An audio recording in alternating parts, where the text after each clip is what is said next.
Assalamualaikum warahmatullahi wabarakatuh. Apa khabar semua? Rasa macam dah lama Bramin tak live dalam The Amin Idris Show. Rasanya kat 3 minggu juga tak sempat. 2 minggu lepas Bramin dijemput oleh TV Al-Hijrah untuk mengacara rancangan analisis menggantikan Finas Yunus untuk seketika sebab beliau ada masalah tak dapat dielakkan, tak dapat live malam tu, so Bramin ganti dia. So 2 minggu berturut-turut dan Alhamdulillah hari ni dengan kerjasama daripada pihak Kelab Islah dan Amal dari Mesin Niaga, sebuah kelab IT, sebuah organisasi syarikat IT, di mana insya-Allah hari ini Bramin akan share dengan anda semua bagaimana Ramadan boleh mendidik kita, membentuk kita menjadi seorang yang produktif dan juga proaktif. Tapi sebelum kita sembang panjang, apa kata anda semua yang sedang menonton ni, tolong bagi tahu anda dari mana, lepas tu bagi tahu clear ke tak suara Bramin. Kalau contohnya anda dari Kelang kan, tolong komenlah dari Kelang, clear kan. Kalau anda dari mana? Dari Kelantan, Kelantan clear. Kita ada Pak Chu macam pernah aku lihat muka dia. Thank you Pak Chu. Pak Chu kat mana tu Pak Chu? Kita ada Zulkifli Ibrahim, Ipoh clear. Alhamdulillah, Zulkifli Ibrahim ni antara penonton setia kita dalam The Amin Idris Show. Right, dia dari hospital rasanya. Okay, untuk makluman Zulkifli, dia bukan tengah hari sebab hari ni kita special sikit dengan kerjasama Kelab Islah dan Amal. Alright. Kita ada Real Faris, Bukit Jalil with love. Thank you very much. Alright. Clear Alright. Pak Chu kata clear. Amirul Syadat, seorang anak muda yang begitu lantang dengan konten-kontennya dalam Instagram. Thank you Amirul Syadat kerana sudi bersama pada hari ini. Alright. Siapa lagi yang ada sekarang? Masya Allah, ramai betul. Right, kita ada Zakiah Zainuddin dari KL Setapak clear. Thank you Zakiah. Alright, Nur Hayati Abu Hassan. Waalaikumsalam. Alright. Just nak bagi tahu, insya-Allah esok The Amin Idris Show akan live juga pada malam esok. Tajuk dia agak menarik, tapi nak tahu apa dia, anda kena tonton live hari ni sampai habis, baru Bramin akan bagi tahu tajuk The Amin Idris Show pada malam esok. Right, kita ada Aida Rohaida, suara clear, Bro Amin dari Sunway. Sunway Masya Allah. Right, Puan Noria dari Rawang. Sekejap, Puan Noria duduk Rawang ke? Sekejap, Puan Noria ni banyak je program saya termasuk alumni host. Baru tahu duduk Rawang ni. Alright, esok jam berapa Tuan Zulkifli? Esok jam 10. Kita bagi ruang lah untuk tuan-tuan bertarawih semua. Right. Kita ada Ibrahim Majid. Waalaikumsalam warahmatullahi. Alright. Ramai yang menonton pada petang ni tengah hari ni. Alright. Kita ibarat kuliah zuhur lah InsyaAllah. Dan sedikit makluman juga untuk Ramadan ni Bramin ada beberapa program. Antaranya ada program Borak Dulu Baru Buka yang Bramin akan live setiap hari di TV1 jam 7 hingga 8 petang. 7 petang hingga 8 malam. Alright. So, TV1. Kemudian macam biasa Tazkirah malam Jumaat pada setiap hari kami malam Jumaat pukul 9 malam di Astro Oasis. Selain itu ada juga ni hari Jumaat insya-Allah Bramin akan menjadi peserta untuk Gema Lawak Superstar di Astro Warna Jumaat 9 malam. So korang kena tengok, dan pada anda semua penonton-penonton setia The Amin Idris Show, bila korang tengok wajib gelak, faham? Bramin minta maaf awal-awal lagi. Seriously, Bramin tak pandai buat kelakar. So bila dia suruh buat kelakar, memang kelakar. Okay. Alright, Afiq Kun, thank you. Alright. Puan Noria, saya tonton kat TV1 setiap hari. Thank you very much Puan Noria. Okay. So hari ni kita akan belajar, kita akan sama-sama mempelajari bagaimana nak menjadi seorang yang produktif dan proaktif. Alright. Okay. Apa ni? Pakai mask tak nampak. Okay, Nur Hayati, Gema Lawak Superstar best. So korang kena tengok tahu. Hari Jumaat 9 malam insya-Allah. Sampai tu tak silap Bramin berapa hari bulan Bramin juga akan jadi host untuk Kids Quran Hour. Nampak tak? Umur 40 tapi Astro ceria minta jadi host rancangan kanak-kanak. Alhamdulillah. Itu satu tanda yang baik. Right? Princess Sin Aisyazaz, apa nama dia dek? Wow, superstar. Thank you. Right. Milina Zuhaira, apa perasaan jadi komedian? Tak ada perasaan. Nervous nak mati. Ayunis, waalaikumsalam, kami dari Selayang. Alright. Okay. So, sambil anda menonton, boleh tak tolong share dan share supaya ramai mendapat faedah dan manfaat perkongsian kita pada hari ini. Kami mulakan sesi kita pada tengah hari ini dengan satu ayat Allah Azza wa Jal di dalam Quran. Ba'da a'udzubillahi minasyaitanirrajim. Bismillahirrahmanirrahim. Ya ayyuhalladzina amanu. Kutiba alaikumus siyam. Kama kutiba alal ladzina min qablikum la'allakum tattaqun. Wahai orang-orang yang beriman, difardukan ke atas kamu berpuasa sebagaimana mereka sebelum kamu. Mudah-mudahan kamu menjadi orang yang bertakwa. Ayat ni sangat cantik dan sangat dahsyat. Alright? Dia ada makna yang luar biasa. Sebelum tu, kepada Nur Hayati Abu Hassan, sebab Bro Amin ceria selalu. Thank you Nur Hayati. Right? Okay. Dalam ayat ni, ayat Allah SWT sangat cantik. Pertama, Allah Ta'ala kata, wahai orang-orang yang beriman. Ya ayyuhalladzina amanu. Right? Bagi mereka nak jadi orang beriman, ayuh dengar betul-betul ayat ini. Apa dia? Kutiba alaikumus siyam. Diwajibkan ke atas kamu. Di dalam ayat tu dia guna perkataan kutiba. Bukan yujiba. Dia kata kutiba. Dia bukan mewajibkan ke atas kamu. Dia menggunakan kalimah wajibah. Wajabah. Tak. Dia gunakan kalimah katabah. Katabah ni maksudnya bertulis. Saya teringat Allahyarham Tok Guru Ni Aziz ketika dia menghuraikan ayat ini. Dia kata, masa dia belajar undang-undang dulu, kan, antara undang-undang bertulis dengan common law, dia kata, lebih utama undang-undang bertulis sebab dia lebih jelas. Dan rupa-rupanya, lebih 1400 tahun dulu, psikologi ini dah digunakan dalam Quran. Apa dia? Bila diwajibkan kita berpuasa, disebutkan kutiba, diwajibkan secara bertulis. Kat mana? Dalam Quran. Nak sebut betapa seriusnya kewajipan untuk berpuasa. Dan bila Allah Azza wa Jal menyebut tentang kewajipan berpuasa, Allah Ta'ala tak bagi tahu untuk kita je diwajibkan berpuasa. Malah disebut lagi, kama kutiba alal ladzina min qablikum, sebagaimana diwajibkan kepada mereka sebelum kamu. Nampak tak? Maknanya Allah Ta'ala bagi tahu kat kita, kita wajib berpuasa. Bukan hanya untuk kita je. Malah orang-orang terdahulu pun pernah diwajibkan berpuasa. Apa maksud kat situ? By the way, Afiq Kun, kami sudah memerhati ya Afiq. Berani kamu. Yakinnya kamu. Okey. Ayat ini menyebut dan menceritakan bagaimana kita diwajibkan berpuasa dan generasi sebelum kita pun diwajibkan berpuasa. Sekali lagi Brahmi memetik huraian Allahyarham Tok Guru Ni Aziz. Nak bagi tahu, kalau orang dulu puasa dia penat, kita tak boleh guna penat berpuasa juga. Sebab kalau orang dulu penat, kita pun penat. Kalau kita penat, orang dulu pun penat. Nampak tak? Dan kalau orang dulu pun tak larat, kalau kita tak larat, orang dulu pun tak larat. Dan kalau mereka boleh survive, kenapa kita tak boleh survive? Nampak? Dia macam, Brahmin ingat masa anak Brahmin masuk sukan dulu, kan, mula-mula dia semangat ni, berlatih kau-kau ni, bila tiba hari pertandingan, dia down, dia tengok orang lain dahsyat. So Brahmin pun pergilah masuk dekat padang tu, bagi semangat kat dia. Brahmin kata, nampak tak kawan-kawan tu, dia boleh buat kan? Kawan-kawan tu sekelas dengan kakak kan? Kawan-kawan tu pun makan dengan kakak kan? Kawan-kawan tu pun belajar dengan kakak kan? Dia sama macam kakak juga. Kalau dia boleh buat, kenapa kakak tak boleh buat? Tiba-tiba muka yang down tu senyum, dia kata, Daddy, I try my best. Kerana apa? Kita memotivasikan, Brahmin memotivasikan anak-anak, maknanya kalau orang lain boleh buat, kita pun boleh buat. Dan kalau mereka boleh berjaya, kita pun boleh berjaya. Dia manusia, kita pun manusia. Dan itulah psikologi disebut dalam ayat tadi.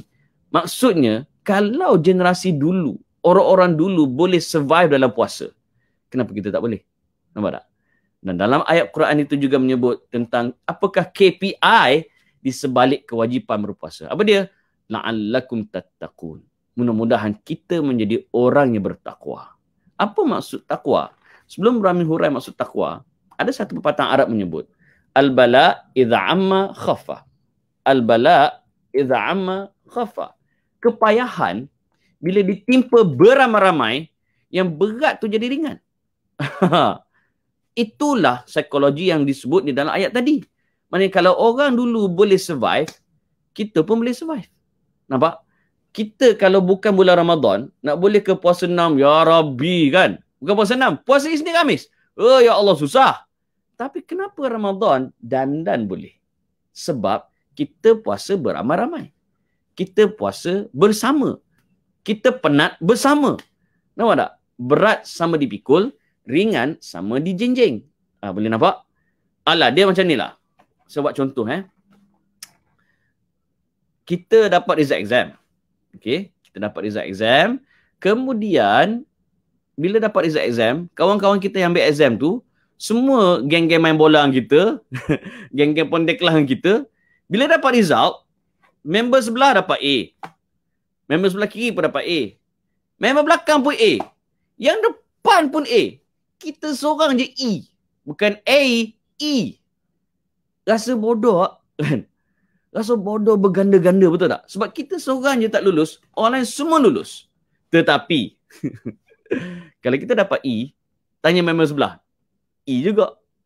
Tanya member sebelah kiri, E juga. Yang belakang tu pandai sikit dapat D, pun tak lulus. Yang depan kita dapat F. Kita rasa tak adalah bodoh sangat. Sebab apa kita bodoh? Beramai-ramai. Don't get me wrong. Maksudnya, bila benda yang berat, kita hadap sama-sama, yang berat jadi ringan. Sama juga puasa. Puasa ni berat. Puasa berat.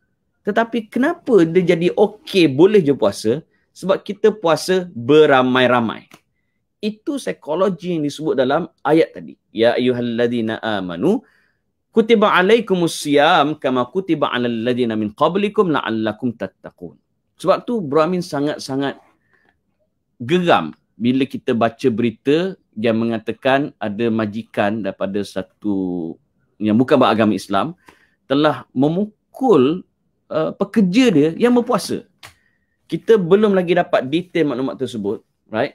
Namun demikian, whatever reason, kita tak boleh menghalang sesiapa untuk mengamalkan agama mereka, apatah lagi Islam adalah agama persekutuan. Islam adalah agama persekutuan. So, di mana kita selama ni duk bercakap pasal hak asasi, di mana hak sebagai seorang Muslim untuk mengamalkan agama mereka termasuk di tempat kerja. Right? Ini geram betul ni. Saja iklan sikit. Balik pada tajuk kita. Bila bercakap tentang Ramadan, antara hadis yang mestilah mana-mana penceramah mesti sebut, right? Iaitu idza dakhala Ramadan futihat abwabul jannah. Ada riwayat lain sebut futihat abwabus sama wa ghuliqat abwabu jahannam, dan ditutup pintu syurga, pintu neraka. Wasulsilatis syayatin, dirantai, dibelenggu para syaitan. Bila masuknya Ramadan, Nabi sebut dibuka seluas-luasnya pintu syurga. Ditutup kemah-keming, kata Kelantan, pintu neraka. Dan dirantai semua para syaitan. Apa maksudnya? Pertama, hadis ni nak menyatakan kemuliaan Ramadan luar biasa. Right?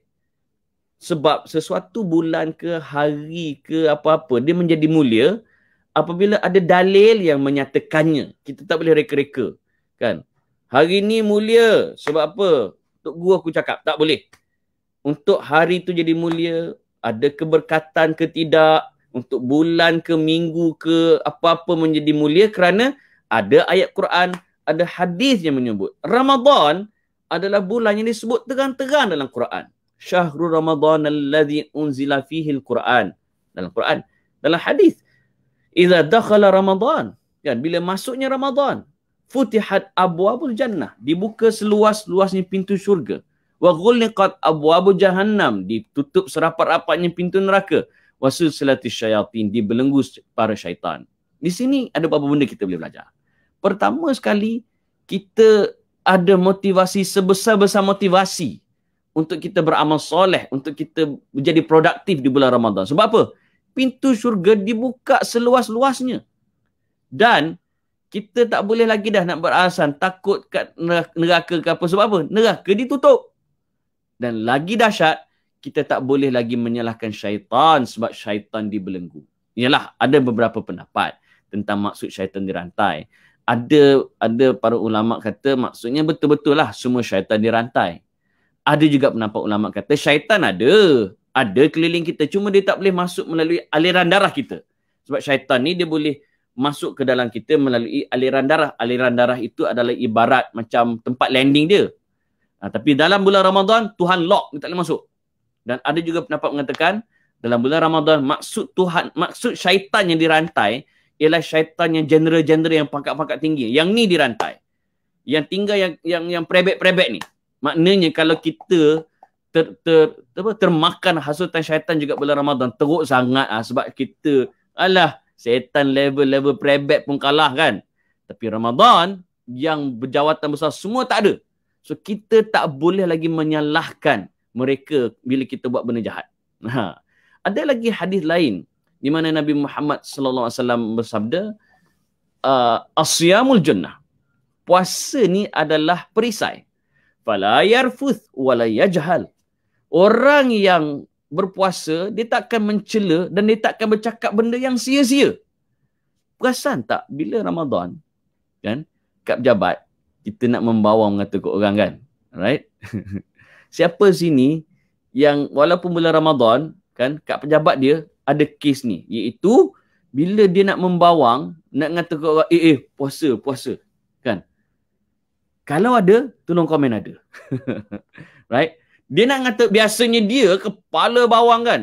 Tapi bila masuk Ramadan, dia baru nak ngata kau, puasa. Kan? Ini hikmah Ramadan.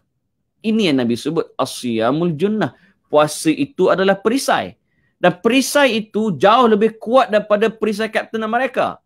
Walaupun perisai Kapten Amerika dibuat daripada besi yang didapati dari Wakanda, namanya vibranium, besi paling kuat di atas muka bumi, tapi dia tak boleh lawan perisai yang bernama puasa. Apa dia? Perisai yang bernama puasa, dia boleh menghalang kita daripada bercakap, daripada mencela, dia boleh menghalang kita daripada bercakap benda yang sia-sia. Robiah Abdullah, dia komen, memang kurang ajar, dah besar kepala. Okey, praktis agama culture, dia pula nak kontrol peribumi, maka keluar dari sini. Satu benda yang saya cadang, bila kita tak setuju dengan seseorang ataupun sesebuah kaum, kita tak setuju pada perangai dia. Jangan kita kait dengan kepribadian dia ataupun kaum bangsa dia. Right? Kita tak setuju dengan orang, kita tak setuju sikap dia. Bukan kita tak setuju kepada bangsa dan kaum. Sebab bangsa ataupun kaum bukan penentu perangai seseorang. Ada ramai je yang berbangsa India ke China ke Iban ke Kadazan yang sangat baik. Dan ada juga Melayu yang walaupun beragama Islam tapi panggil huduh. Kan? So kita bukan mengkritik bangsa dan kaum dia, tapi kita mengkritik perangai dia. Right? So saya harap mana-mana menonton ni dapat baiki sikap kita. Alright? Right? Nur Hayati kata puasa adalah perisai. Orang-orang berpuasa takkan mencela, takkan membawang. Betul? Right? Puan Nur Makziah Suhaili, puasa merupakan perisai melakukan perbuatan mungkar dan sia-sia. Right? Puan Liza On, ada kan? Bila kita nak nampak member nak membawang buka, nampak orang, kita pun baru nak mengatakan, oops, puasa. Nampak? Hikmah puasa. Right? Amirul Syaddad sempat tu kan. Nur Hayati kata, puasa mendidik hati menghalang membuat benda-benda yang sia-sia. Dan dalam hadis tu juga ada menyebut, sekiranya ada orang maki kita, mencela kita, hamun kita, kecam kita, apa yang Nabi ajar? Dalam hadis Nabi sebut, kalau orang berpuasa, kalau orang cela dia, mengata kat dia, jawab je, inni shaimun. Inni shaimun, sesungguhnya aku berpuasa. Bramin, masa belajar kaunseling dulu, bila kita belajar kaunseling, mesti kita akan belajar tentang ilmu psikologi. Right? Thank you Puan Nur Makziah. Santuni semua makhluk dan hormati setiap agama dan budaya. Alright. Masa Bramin belajar kaunseling, right? Salah satu cara bila kita mengurus, dipanggil anger management, ialah kita kena pandai menekan butang pause. Ya, butang pause. Bila kita nak marah, bengang, bengkak, apa butang pause-nya? Tarik nafas. Nampak tak? Sama juga, kadang-kadang, even Bramin pun dalam Facebook, Instagram, walaupun kita share tazkirah, kita share fakta, kita share benda-benda baik, dalam ramai-ramai tu akan ada juga seorang dua yang jenis panggil huduh. So dia type komen yang bukan-bukan. Bila Bramin baca, bohong lah kalau Bramin tak marah, marah. Tapi bila nak marah tu Bramin, okay dah. Rupanya tarik nafas itu adalah proses meneutralkan api kemarahan. Nampak tak? Orang mengata kat kita, okay, ni contoh bok tut, bag tut, kan? Bak tut, kan? Kita nak maki, orang untuk maki kita. Bila orang maki kita, bagi orang, kebanyakan orang, dia akan terasa bengang. Dia akan rasa angin, satu maki pak, satu maki dak, satu dak, kan? Tapi orang berpuasa, dia tarik nafas. Dan Nabi kata apa? Jawab je. Inni sha'imun. Sesungguhnya aku berpuasa. Dahsyat kan? Rupanya, bila psikologis kata ajar untuk kita tekan butang pause dengan menarik nafas, supaya ada gap sebelum kita bertindak balas, right? Agama dah lama ajar. Nabi Muhammad SAW dah lama ajar. Bila orang maki kita, orang kutuk kita, kita inni sha'imun. Kita telah belajar untuk tekan butang pause. Nampak tak? Dan inilah perangai orang yang proaktif. Dia boleh self-control. Ramadan, dia mengajar kita self-control. Orang proaktif, dia self-control. Right? Kata Pak Cu, puasa menjadikan kita sabar. Sabar dengan dugaan. Iklan, kan? Ada orang dalam kelas kan, tiba-tiba cerita pasal KFC lah.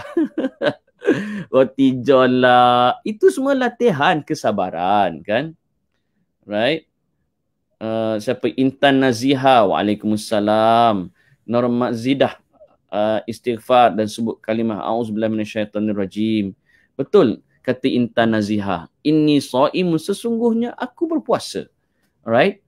Okey, satu lagi, perasan tak bila kita puasa, kan pagi tu kita sahur. Bila kita sahur, kita makan macam-macam lah. Ada yang makan kari ikan ke, ada yang makan ayam goreng ke, ada yang makan roti john bagai dia dah prepare awal-awal semalam, kan. Now, lepas kita buka, kan, right, semua pergi kerja, kan, tinggal kita je kat rumah, kita turun kat dapur saja, tengok bawah saja, loh, ada lagi baki roti john tu.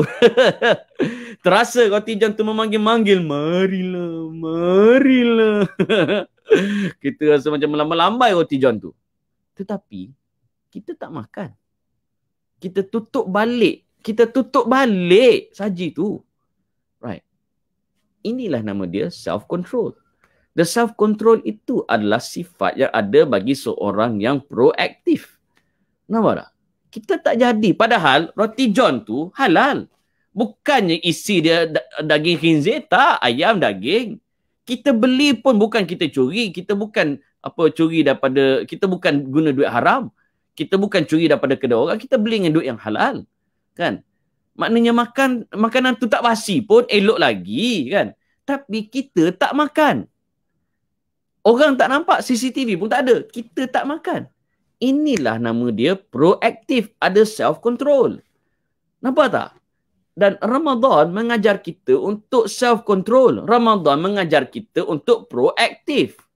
Apa dia proaktif? Proaktif ialah kita fokus benda dalam kawalan kita. Bukan fokus benda di luar kawalan. Dalam hidup kita, ada benda di luar kawalan, ada benda dalam kawalan. Orang yang proaktif, dia fokus benda dalam kawalan dia. Contoh. Masa Brahmin tingkatan 3 dulu, right? Brahmin ada 6 kelas di Falayah dulu. So, daripada 6 kelas tu, cuba teka Brahmin kelas nombor berapa. Cuba type dekat ruangan komen. Brahmin kelas nombor berapa. Right? Ada 6 kelas, agak-agak Brahmin kelas nombor berapa. Cuba teka, Nak tahu jawapan nanti, tapi Brahmin nak tengok dulu. Korang nampak muka ni muka kelas pertama ke?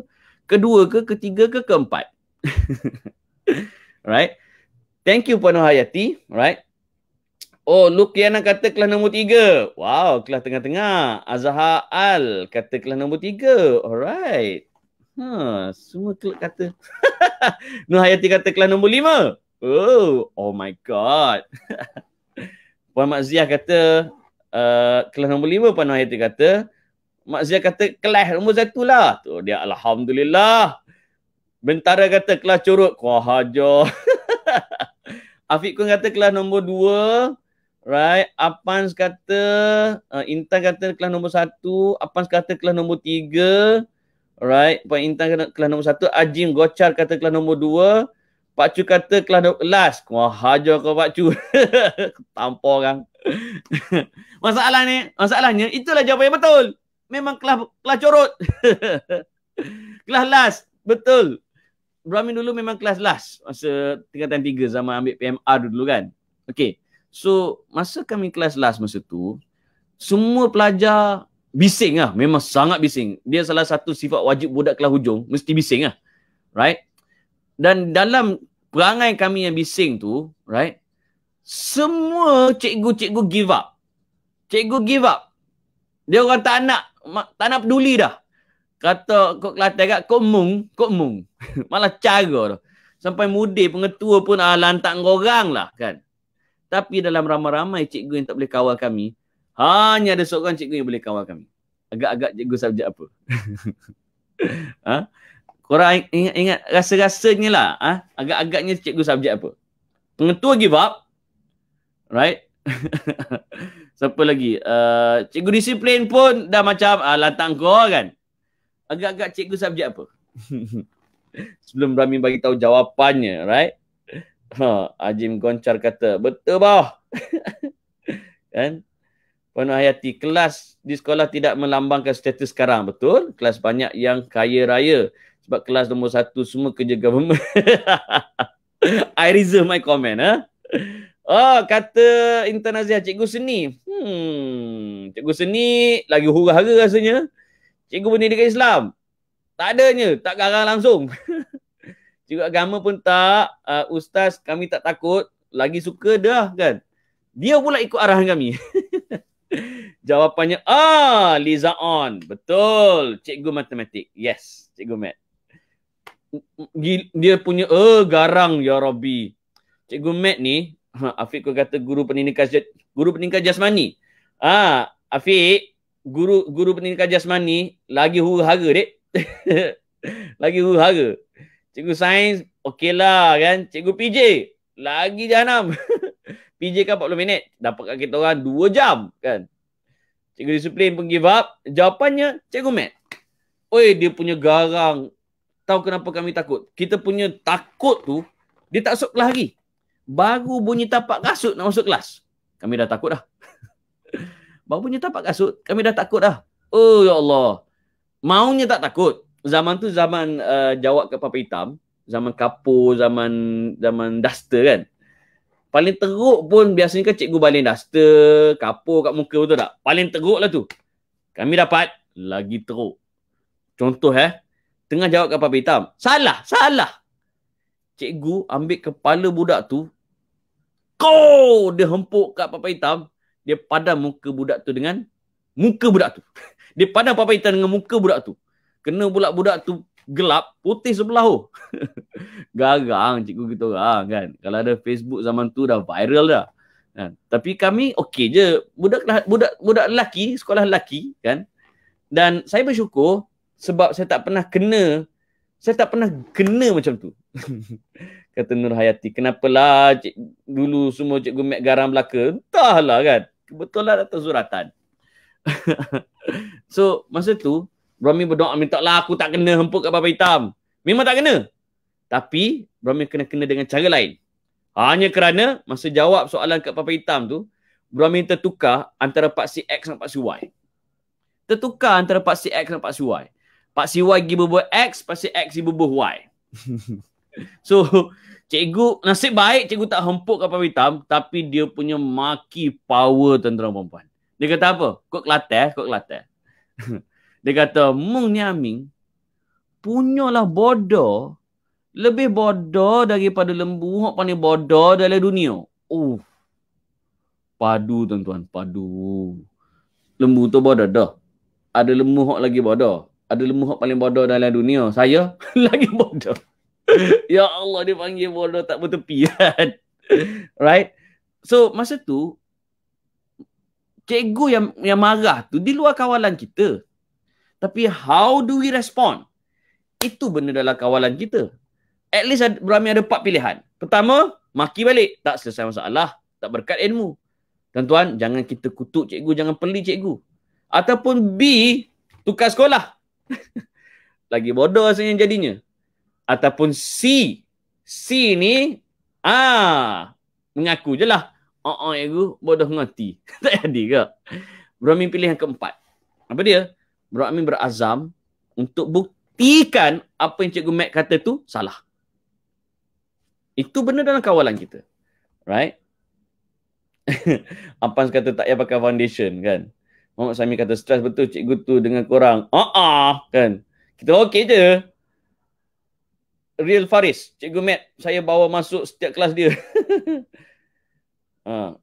Nur Mazidah, betul. Sebab jadi orang, sebab garang jadi orang. Moga Allah pelihara pendidik-pendidik masa tu. Betul? Betul? Parobiah kata, ramai tak suka Matt. Rasa susah. Cikgu-cikgu stres mengajar. Pak Cu gelak je. Right? So, masa tu, Brahmi fokus benar dalam kawalan Brahmi. Apa dia? Brahmi berazam nak buktikan apa yang Cikgu Matt tu kata salah. Oh, lepas tu gigih. Cari segala buku latihan, buku pelangi, buku sasbadi, buku apa lagi, Scott A yang apa, past year examination question dia compile kan. Buat latihan. Tiba lepas PMR tu, tiba hari keputusan, berdebar. Cuma Brahmi bersyukur sebab masa tu, buat pertama kali, budak kelas hujung dapat banyak A. Siapa dia? Brahmi lah. And yang bestnya, dapat A matematik. Tunjuk kat cikgu tu, result tu. Contoh ambil kata ni lah contoh dia kan. Right? So, Cikgu Mac tu pun tengok result tu. Tengok. Tadi kata apa? Molek Mung cerdik sikit pada lembu. Jadilah kan. But the point is, bila dia meninggal, Brahmi terasa ketiadaannya. Sebab apa? Sebab dialah Brahmi jadi bersemangat untuk all out matematik. Right? Bukan menyalahkan dia, tapi fokus benar dalam kawalan kita. Begitu juga tuan-tuan dan puan-puan, anda yang bertugas, right? Anda di dalam kelab Kiam, anda yang berada dalam mesin niaga, sama yang menonton, yang bekerja di sektor kerajaan ataupun sektor swasta, orang yang proaktif, dia tak fokus benda luar kawalan dia. Dia fokus benda dalam kawalan dia. Right? Nabi Muhammad SAW mengajar kita untuk fokus benda dalam kawalan kita. Dan orang yang fokus benda di dalam kawalan, dia akan buat keputusan. Orang yang suka fokus benda di luar kawalan, dia akan suka beralasan. Semua benda dia nak salahkan orang. Sebab tu kalau kita tengok dalam sejarah, apabila berlaku Perang Badar ni, yang berlaku juga dalam bulan Ramadan, tentera Islam sangat sedikit. Dalam hadis sebut 300 lebih. Bukan 313, 300 lebih. Tentera kufar 1000 lebih. Tentera kufar. Atas ketah dah kalah dah tentera Islam. Tetapi di dalam peperangan tersebut, ada satu pengajaran besar. Ketika tentera Islam tengah berperang, Nabi punya kerisauan, Nabi berdoa sampai Nabi angkat tangan tinggi ke langit, serban Nabi pun jatuh dengan doa, Ya Allah, in tuhlika hazihil fi'ah lan tu'bad fil ardi abada. Dia kata, Ya Allah, sekiranya mati semua tentera Islam di medan Badar, kata Nabi, tidak akan ada lagi orang yang akan mengabdikan diri pada Allah Azza wa Jalla. Sampai tahap tu. Dan alhamdulillah, Allah memberikan kemenangan. Dalam Quran sebut, walaqad nasarakumullahu bi badrin wa antum azillah fattaqullah. Kan? Sesungguhnya Allah menolong tentera-tentera Badar tatkala mereka berada dalam keadaan lemah. Walaupun mereka lemah, mereka tetap berjuang, dia tak salahkan tentera kufar yang ramai. Alhamdulillah, Allah turunkan bantuan kepada tentera Islam daripada doa baginda Nabi Muhammad sallallahu alaihi wasallam. Cuma yang pada sejarah dia banding tau. Dia buat perbandingan. Sewaktu Nabi berhijrah, kan? Bila Nabi berhijrah, Nabi bersembunyi di sebuah gua yang bernama Gua Thur, right? Dan masa tu kufar sedang mencari, Quraisy sedang mencari untuk membunuh Nabi dan Abu Bakar. Dan masa tu Nabi duduk dalam gua bersama Abu Bakar dan Abu Bakar ketakutan. Abu Bakar takut. Lalu apa pesan Nabi, apa motivasi Nabi kepada Abu Bakar? Nabi kata, la takhaf, la tahzan, innallaha ma'ana. Jangan takut, Allah bersama kita. Ahli sejarah banding. Kenapa sewaktu hijrah Nabi duduk dalam gua, Nabi guna perkataan yang sangat positif. Jangan takut, jangan risau. Allah bersama kita. Tapi kenapa dalam peperangan Badar Nabi tak sebut macam tu? Malah Nabi berdoa sampai kata kalaulah semua mati tak ada lagi dah nak beribadah pada Allah. Ahli sejarah kata rupanya di dalam peperangan Badar Nabi kurang persiapan. Ada persiapan tapi tak banyak. Berbanding sewaktu Nabi nak berhijrah, Nabi dah plan baik punya. Seawal Nabi menghantar Muaz bin Jabal, Nabi menghantar ramai perutusan untuk mengajar Islam kepada penduduk Yathrib. Nabi dah bina kekuatan, Nabi dah bina strategi. So bila tiba hijrah, walaupun Nabi dikejar oleh Quraisy ketika Nabi bersembunyi di Gua Thur, Nabi tak risau. Nampak? Orang yang proaktif, they have plans. Right? Bila dia proaktif, dia akan buat plan tindakan. Bila dia buat plan tindakan, dia akan jadi lebih sistematik daripada orang tak ada plan. Right? Ada yang tanya, Puan Normat Ziah, biar Ramadan, jangan tengok salah orang sebaliknya, tengok salah kita dan belajar dari kesilapan tersebut. Ajim Goncar, berambil orang Sarawak kah? Kami orang Sarawak tapi dibesarkan di Kelantan. Nur Hayati, fokus kerana dalam kawalan, kesannya situasi stres dan negatif bahasa jadi positif dan beri manfaat. Betul? Kan? Fokus benda dalam kawalan kita. Right? Agama mengajar kita untuk fokus benda dalam kawalan kita. Agama tak mengajar kita untuk beralasan. Right? Contoh. Syekh Muhammad Abduh. Dia pernah mengkritik umat Islam. Dia kata, aku pergi ke Perancis, aku melihat Islam tapi tiada Muslim. Aku kembali ke Kairah, aku bertemu dengan Islam, aku bertemu dengan ramai Muslim tapi tiada Islam. Apa maksudnya? Maksudnya, dia berada di Barat, dia berada di Eropah, di Perancis, dia melihat Islam, maknanya kualiti Islam. Orang sana tidak beragama Islam, tapi menepati janji, ada integriti, amanah, ada disiplin, kan? Ada akhlak, kan? Perangai elok lah. Tapi dia balik ke Mesir, balik ke Kairah, ramai Muslim, tapi tak ada Islam. Bukti dia, tengok tandas. Allah, kan? Siapa-siapa yang pernah pergi Mekah, pergi umrah, haji dulu kan? Cuba ingat balik, macam mana tandas kat Saudi? Oh, ya Allah. Bandingkan dengan tandas dekat airport di mana? Di England, di UK ke? Walaupun mereka bukan Islam, tapi mereka ada kualiti Islam. Kebersihan, disiplin, integriti, amanah dalam kerja. Saya sebulan lepas menemu buat Ustaz Hasrizal yang sedang belajar sambung belajar di Finland, di Ireland. Dia cerita di Finland sistem pendidikan mereka, cikgu-cikgu tak ada tak ada punch card. Cikgu-cikgu bila buat kerja tak adalah perlu dia observe selalu. Kerana apa?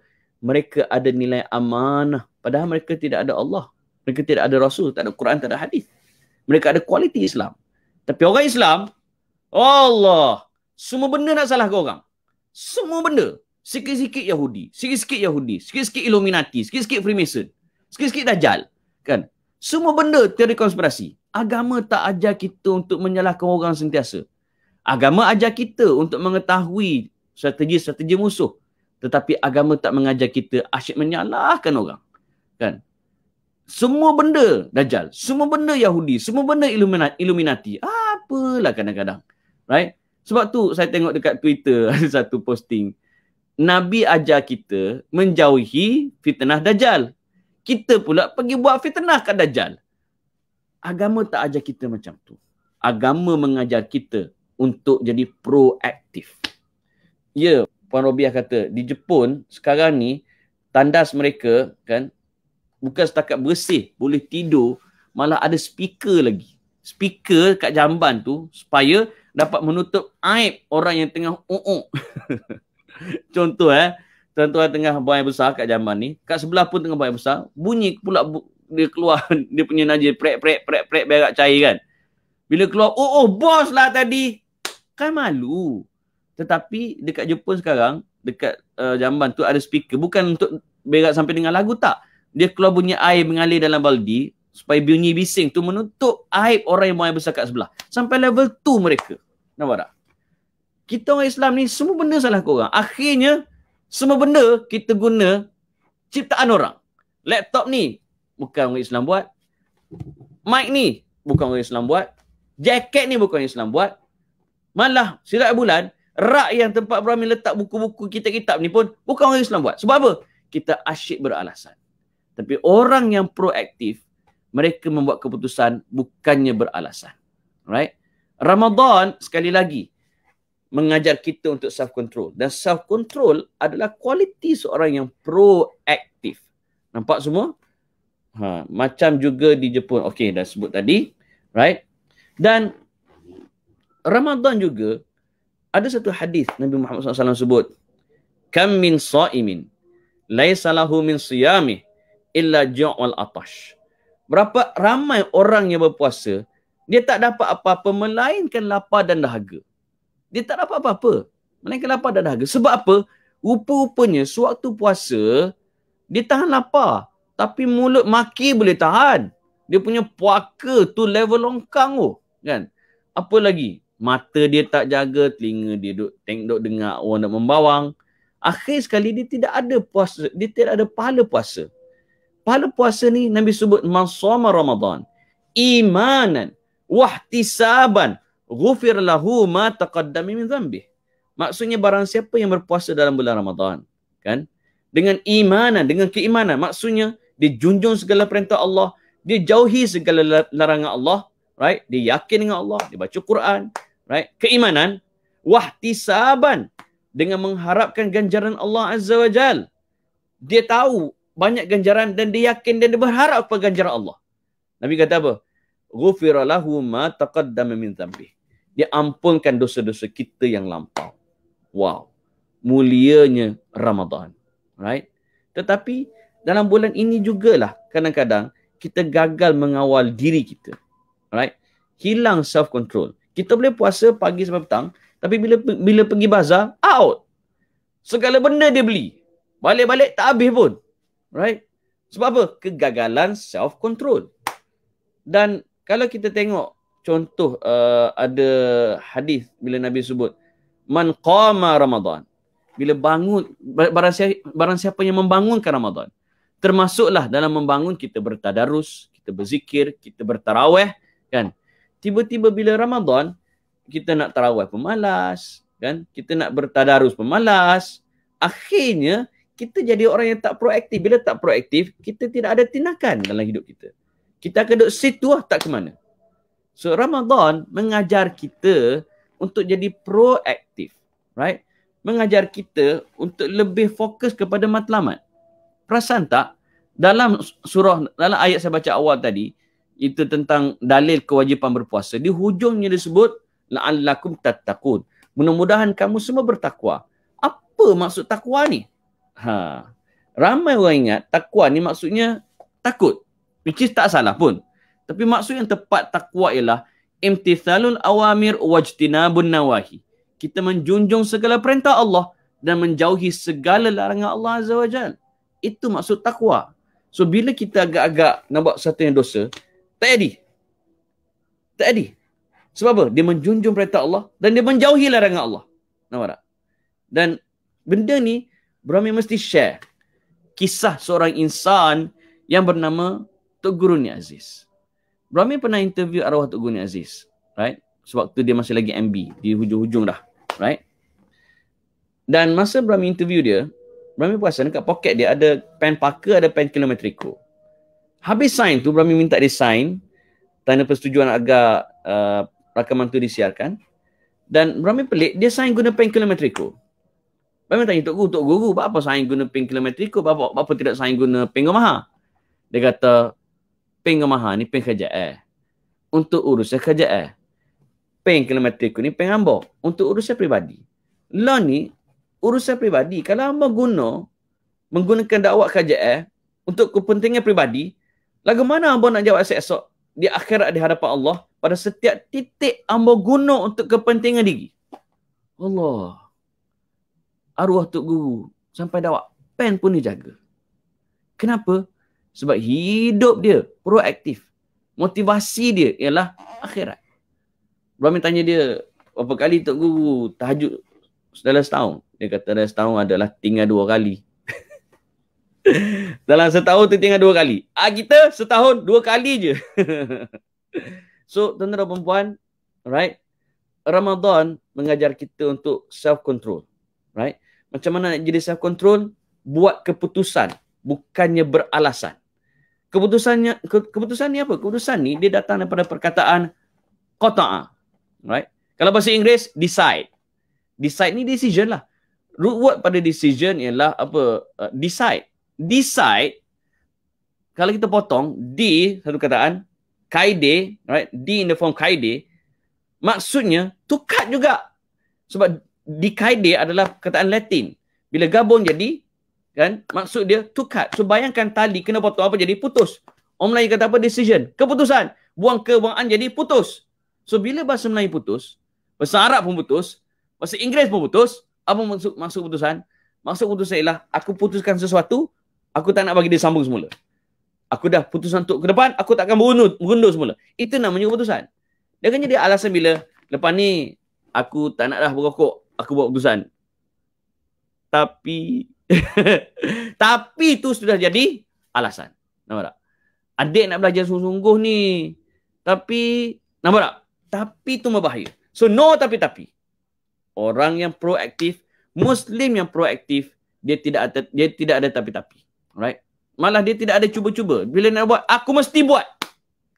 Barulah ada motivasi diri untuk buat sesuatu secara bersungguh-sungguh. Right?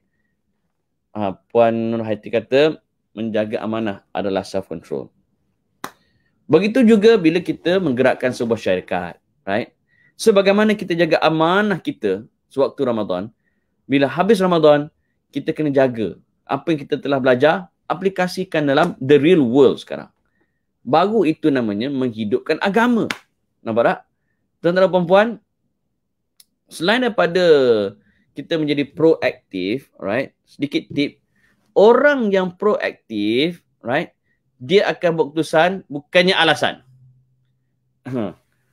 Puan Lukiana tanya, rasa benci pada seseorang, adakah amalan sepanjang Ramadan ini tak diterima sebab satu perasaan itu? Tak. Dia tak adalah benci pada orang menyebabkan amalan tak diterima. Tak ada. Tak ada hadis pun, tak ada ayat Quran pun sebut begitu. Right? Cuma ada ayat Allah SWT, apa nama, duribat alaihi bidillatu ainama suqifu illa bihabli minallah wa habli minan nas. Maksudnya manusia itu akan sentiasa ditimpa kecelakaan selagi mana dia tak jaga hubungan dengan Allah dan hubungan dengan manusia. So jaga hubungan dengan manusia. Kalaulah ada apa-apa masalah, walaupun dia yang buat salah, apalah kiranya kita yang menghulurkan tangan kemaafan. Nampak tak? Dan dengan begitu, banyak pujian daripada para malaikat di atas apa yang kita usahakan. Right? Okay.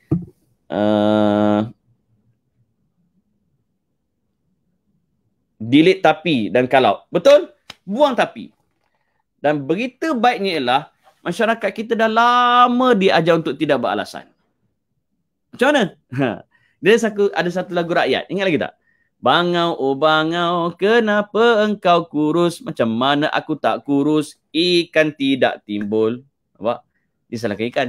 Ikan kenapa tak timbul? Dia kata, rumput panjang sangat. Dia salahkan rumput. Alasan lagi. Rumput kenapa panjang sangat? Dia kata, kerbau tak makan aku. Dia salahkan kerbau. Kan? So, bila tanya kerbau, kenapa kau tak makan rumput? Dia kata, perut aku sakit. Dia salahkan perut dia pula. Kan? Bila kita tanya perut kenapa kau sakit, dia kata sebab kayu api basah. Dia salahkan kayu api, okay fine lah. So, bila kita tanya kayu api, kenapa kau basah? Dia kata hujan turun. Alasan lagi. Hujan kenapa kau turun? Dia kata sebab katak panggil. Bila kita tanya katak, katak kenapa kau panggil hujan? Dia kata sebab ular nak makan aku. Okey, alasan lagi. Bila kita tanya ular, ular, kenapa kau makan katak? Ular jawab, memang makanan aku. Ular jawab, memang makanan aku. Nasib baik ular buat keputusan. Kalau ular buat alasan, habis tak lagu tu? Memang tak. So, tuan-tuan dan puan-puan, ayo, contohilah bangau. Jangan jadi bangang. Contohilah bangau. Right? Sorry, bukan contohilah bangau. Contohilah ular. Jangan jadi bangau. Right? So, anda semua sedang menonton. Right? Tepuk dada masing-masing. Beritahu kat diri sendiri, jangan membangau lagi. All together. 1, 2, 3. Jangan membangau lagi. Dan sekali lagi, Ramadan mengajar kita untuk tidak membangau. Ramadan mengajar kita untuk tidak beralasan. Right?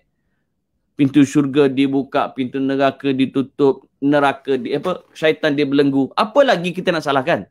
So inilah medan untuk kita meningkatkan kualiti kerja kita, meningkatkan amanah kita, meningkatkan integriti kita, supaya bila kita kerja, bila kita mati nanti, kita tengok di akhirat, Masya Allah, banyak pahala. Kenapa? Kita jadikan kerja sebagai ibadah.